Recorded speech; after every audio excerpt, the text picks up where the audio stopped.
প্রাচীনকাল থেকে প্রচলিত কাহিনীর উপর বিশ্বাস করা অনেক সময় কঠিন হয়ে পড়ে, কিন্তু কানে শোনা কাহিনীগুলি যদি প্রমাণ পাওয়া যায় তখন এই ধরনের গোপন রহস্যগুলি সামনে আসতে থাকে, যা মানুষকে অবাক করে। কয়েক হাজার বছর আগে মধ্য আমেরিকার হন্ডুরাসে সেই সময়ের সবথেকে ধনী শহরের অবস্থান ছিল। গভীর জঙ্গল এবং পাহাড়ের মধ্যে লুকিয়ে থাকা এই শহরের অনেক নাম ছিল। কথিত আছে যে কয়েকজন এই শহরের দেবতা, যাকে মাঙ্কি গড বলা হতো, তাকে অপমান করেছিল। সেই কারণে এই দেবতা এই শহরকে অভিশাপ দেয়, যার কারণে এক রাতের মধ্যে এই শহর অদৃশ্য হয়ে যায়। 600 বছর ধরে অধিকাংশ মানুষ এটাকে গল্প বলে মনে করতেন। এই গল্পের সাথে আরও একটি জিনিস যুক্ত রয়েছে, সেটা হলো এই শহরকে খোঁজার চেষ্টা করে যারা, তাদের চামড়ায় রহস্যময় রোগ হয়ে যায়। কিন্তু ন্যাশনাল জিওগ্রাফিক চ্যানেলের ডগলাস প্রেস্টন তার দলের সাথে এই শহরকে খুঁজে বের করেন।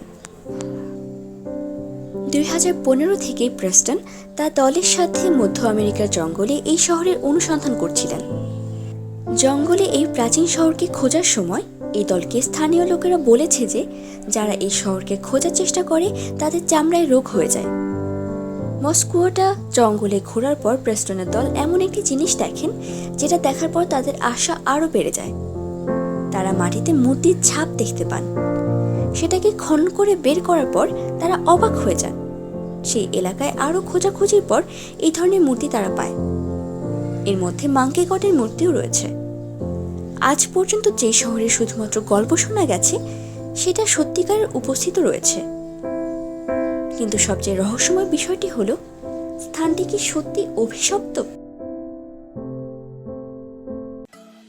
এতক্ষণ আমাদের সাথে থাকার জন্য ধন্যবাদ। ভিডিওটি ভালো লাগলে লাইক, কমেন্ট এবং শেয়ার করুন। আমাদের পরবর্তী পোস্ট পেতে অবশ্যই সাবস্ক্রাইব করতে ভুলবেন না।